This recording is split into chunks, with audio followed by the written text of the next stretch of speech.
Big boss హౌస్లో ఎదురు చూస్తున్న వీకెండ్ వచ్చేసింది. నాగార్జున వచ్చి రాగానే అమర్, పల్లవి, ప్రశాంత్ని ఆకాశానికి ఎత్తేశారు. ఇద్దరు టాస్క్లో ఎరగదీసేశారయ్యా. అసలేంటి అనుకోని ఆట ఆడారా ఏంటి? ఫైనల్ వరకు బాగా ఆడారు.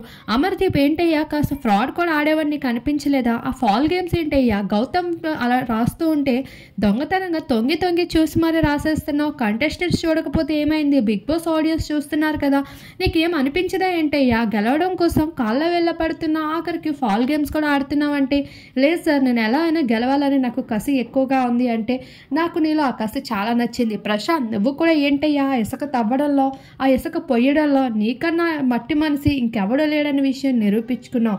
ఆఖరికి నీ మట్టి పైన ఉన్న ప్రేమని అయితే మొత్తం చూపించేసావు కదా టాస్క్లో. కానీ అర్జున్ చేతుల్లో ఎలక పిల్లల్లా ఇద్దరు ఓడిపోయారు అంటూ నాగార్జున అయితే కాస్త హౌస్మేట్స్ అందరితో ఫన్ చేస్తూ ఈరోజు మొదటి వీకెండ్లో అయితే ఫస్ట్ ఫైనలిస్ట్ అర్జున్ అంబటి అనే విషయాన్ని అనౌన్స్ చేసుకుంటూ వచ్చేసారు, తనకి ఎలిమినేషన్ లేదంటూ.